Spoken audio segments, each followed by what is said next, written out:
Halo, perkenalkan, nama saya Davidson Anin. Saya bertugas di kantor imigrasi kelas 2 TPI Atambua. Berikut akan saya ceritakan pengalaman saya tentang pembelajaran sinkronus yang judulnya adalah World of Government atau kita singkat dengan WOG. Tujuan dari pembelajaran ini adalah diharapkan kita mampu melaksanakan pelayanan dan kebijakan publik yang harus dilakukan sebagai bagian dari konsep WOG. Pelaksanaan kebijakan publik, pelayanan publik, dan perekat pemersatu bangsa adalah konsep dari World of Government. WOG pada dasarnya adalah sebuah pendekatan fungsi dalam ruang lingkup koordinasi yang lebih luas guna mencapai tujuan bersama dalam 1. Pembangunan kebijakan, 2. Manajemen program, dan 3. Pelayanan publik. Mengapa kita perlu WOG? Karena 1. Dorongan publik untuk kinerja good governance. Yang kedua, karena merupakan egosentrat atau silioisasi. Yang ketiga, keberagaman kita sebagai bangsa Indonesia. Dan yang keempat, karena perkembangan teknologi dan informasi. Pertanyaannya, mampukah implementasi WOG menyelamatkan bangsa? Jawabannya ya, mampu.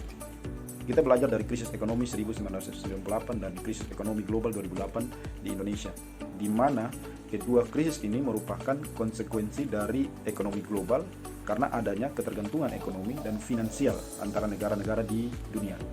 Salah satunya penurunan nilai mata uang rupiah terhadap mata uang asing, dan ini berimbas pada sektor ekonomi sehingga menimbulkan kerugian bagi masyarakat. Konsep WOG sekarang ini sering kita temui dalam sektor pembangunan, salah satunya sinergitas antara Kementerian Koordinator Bidang Kesejahteraan Rakyat dengan BPJS, di mana ini adalah wujud nyata dari reformasi pembiayaan kesehatan dan masih banyak contoh yang lain. Sekarang, apa jadinya jika konsep WOG tidak kita terapkan? Akan muncul banyak masalah. Contoh, antara KPK dan polisi akan ada masalah karena tidak adanya kerjasama atau sinergitas. Tidak akan terpenuhinya perlindungan hukum bagi masyarakat.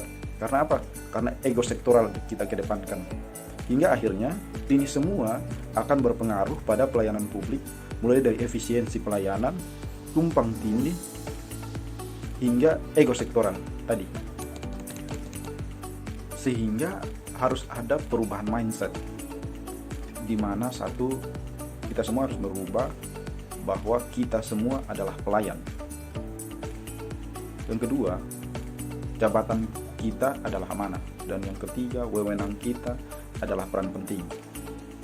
WOG harus kita terapkan dalam terintegrasi, baik itu pelayanan bersifat administrasi, jasa, barang, maupun pelayanan regulatif, sehingga kita mencapai manfaat dari WOG, yaitu 1. Efisiensi.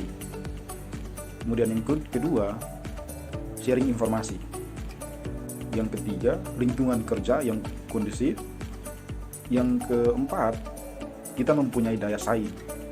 Yang kelima, akuntabilitas. Dan yang keenam, kita mencapai koherensi kebijakan. Sekian dan terima kasih.